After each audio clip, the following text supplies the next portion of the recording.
तो इजराइल और ईरान के बीच जंग विध्वंसक मोड में है। दुनिया तबाही की वो तस्वीर देख रही है जिसका किसी ने अंदाजा भी नहीं लगाया था। जंग दो देशों में चल रही है, लेकिन मानवता को इसकी कीमत चुकानी पड़ रही है। इजराइल ईरान के काउंटर अटैक की ये 6 तस्वीर अब आपको दिखाते हैं। ईरान का इस्फहान, जहां आज अमेरिका ने बंकर बस्टर बॉम्ब बरसाए, तो ईरान ने तेल अवीव में तबाही मचा दी। इराक में अमेरिकी बेस को निशाना बनाया। हाइफा में ड्रोन से आग बरसाई गई। तो उधर लेबनान में इजरायली अटैक के बाद आसमान छूती लपटें नजर आई। तो ये 6 तस्वीर।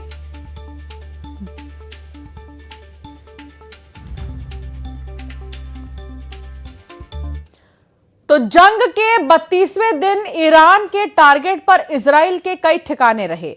फिर इजराइल का अल कुदस हो या यरूशलेम, दोनों ही जगह ईरानी मिसाइलों ने त्राहिमाम मचाया।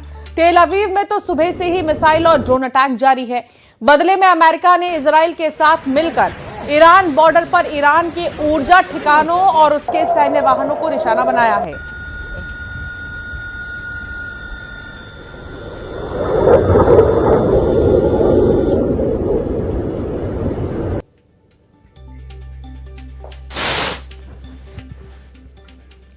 तो ईरान का खार्क द्वीप इस युद्ध का सबसे बड़ा केंद्र बनता जा रहा है, लेकिन यह मिशन जितना आसान दिखाया जा रहा है उतना नहीं है। रिपोर्ट्स के मुताबिक ईरान को रूस और चीन का समर्थन मिल रहा है। खार्क द्वीप पर उन्नत मिसाइल सिस्टम और भारी सैन्य तैनाती की गई है। तो वहीं चीन के इंटेलिजेंस जहाज और रूस की खुफिया मदद अमेरिका के लिए चुनौती बन रही है। खार्क द्वीप पर आसान नहीं है कब्जा। इजराइल के बिना अमेरिका करेगा हमला।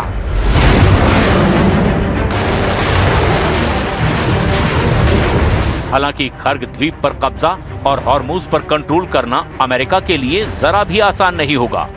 भले ही ईरान अमेरिका की सैन्य ताकत के सामने बौना हो, लेकिन ईरान की जमीन पर जाकर उसके ही इलाके में कब्जा करना इसीलिए आसान नहीं है क्योंकि रूस और चीन ने ईरान को जबरदस्त मदद दी है। देखिए क्या है ये पूरा खेल। खार्क द्वीप पर कब्जा ईरान के लिए एक बहुत बड़ा झटका होगा। ये ईरानी शासन के भीतर अस्थिरता पैदा कर सकता है और उन्हें बातचीत की मेज पर लाने या फिर बिना शर्त आत्मसमर्पण करने के लिए मजबूर कर सकता है। लेकिन इसमें सबसे बड़ी बाधा बन सकते हैं रूस और चीन। लेकिन कैसे, वो भी देख लीजिए। खार्क द्वीप पर कब्जा करना अमेरिका के लिए इतना भी आसान नहीं है जैसे दावे और ऐलान राष्ट्रपति ट्रंप कर रहे हैं। ईरान ने यहां अपनी सर्वश्रेष्ठ S-300 मिसाइल बैटरियां और हजारों नौसैनिक कमांडो तैनात किए हैं। रूसी खुफिया एजेंसियां ईरान को अमेरिका के किसी भी बड़े नौसैनिक बेड़े की हलचल की पहले ही जानकारी दे रही है, जिससे वहां सरप्राइज अटैक करना मुश्किल हो गया है। खुफिया रिपोर्ट्स बताती है कि रूस ने खार्क की सुरक्षा के लिए S-400 की एक यूनिट तैनात करने में मदद की है। वहीं चीन के इंटेलिजेंस जहाज खाड़ी में मौजूद हैं जो अमेरिकी नौसेना की हर हलचल की खबर सीधे तेहरान पहुंचा रहे हैं। चीन के लिए खार्क का गिरना मतलब उसकी अपनी एनर्जी सिक्योरिटी का खतरे में पड़ना है। खार्क के ट्रैप में फंसा अमेरिका, हमले में नहीं इजराइल का साथ। 28 फरवरी 2026 से लेकर आज तक ईरान पर जितने भी हमले हुए हैं उसमें अमेरिका और इजराइल ने जमकर एक दूसरे का साथ दिया। यहां तक कि ईरान ने जितने भी पलटवार अमेरिका और इजराइल के अड्डों पर किए उसके खिलाफ भी दोनों ने मिलकर हमले किए।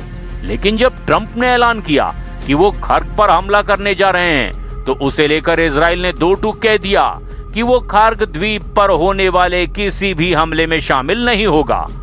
फिर सवाल ये कि आखिर ऐसी क्या वजह है?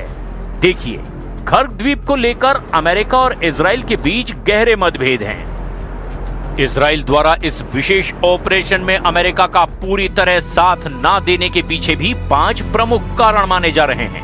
पहला, खार्क के ट्रैप में फंसना नहीं चाहता इजराइल। इजराइल की सेना इस समय अपनी पूरी शक्ति लेबनान में हिजबुल्लाह के खिलाफ जमीनी ऑपरेशन में लगा रही है। इजराइल का मानना है कि उसके लिए सीमा पर मौजूद हिजबुल्लाह का खतरा खर्ग द्वीप पर कब्जा करने से कहीं ज्यादा बड़ा और जरूरी भी है। वो अपनी वायुसेना और विशेष कमांडो को ईरान के एक दूरदराज द्वीप पर भेजकर अपनी घरेलू सुरक्षा को जोखिम में नहीं डालना चाहते। दूसरी वजह, कब्जा बनाम विनाश की रणनीति। राष्ट्रपति ट्रंप खार्ग द्वीप पर कब्जा करके वहां से तेल व्यापार को नियंत्रित करना चाहते हैं। इजराइल इसमें जरा भी इंटरेस्टेड नहीं है। इजराइल के पूर्व प्रधानमंत्री यायर लैपिड और वर्तमान सैन्य रणनीतिकार का मानना है कि द्वीप पर कब्जा करना एक ट्रैप या जाल हो सकता है। वो इसे कब्जा करने के बजाय पूरी तरह तबाह करने के पक्ष में है, ताकि ईरान की अर्थव्यवस्था तुरंत ढह जाए। इजराइल को डर है कि कब्जा करने की स्थिति में अमेरिकी और इजरायली सैनिक वहां सेटिंग डक यानी कि आसान निशाना न बन जाएं। एक और वजह, ईरानी जाल का डर। खुफिया रिपोर्ट्स के मुताबिक ईरान के खार्ग द्वीप को हजारों ड्रोन्स, माइंस और अत्याधुनिक मिसाइलों से लैस कर दिया गया है। इजरायली विशेषज्ञों का मानना है कि अमेरिका वहां जमीनी सीना उतारकर एक लंबे और खूनी युद्ध में फंस सकता है। इजराइल नहीं चाहता कि उसके सैनिक एक ऐसे मोर्चे पर शहीद हो जिसका सीधा लाभ केवल तेल की कीमतों को स्थिर करने में हो। एक और वजह, वैश्विक अर्थव्यवस्था का दबाव। खार्ग द्वीप पर हमले या कब्जे से वैश्विक तेल की कीमतें $200 प्रति बैरल तक जा सकती है। इजराइल पहले से ही कई मोर्चों पर युद्ध के कारण आर्थिक दबाव झेल रहा है। वो नहीं चाहता कि अंतर्राष्ट्रीय समुदाय, खासतौर पर यूरोप और भारत, तेल संकट के लिए इजराइल को जिम्मेदार ठहराएं। एक और वजह, क्षेत्रीय संबंधों की सुरक्षा। इजराइल हाल के वर्षों में अरब देशों यूएई, बहरीन, सऊदी अरब के साथ बने रिश्तों को बचाना चाहता है। खार्ग द्वीप पर बड़े हमले से पूरे फारस की खाड़ी में पर्यावरण और आर्थिक तबाही मच सकती है, जिससे ये अरब देश इजराइल के खिलाफ हो सकते हैं।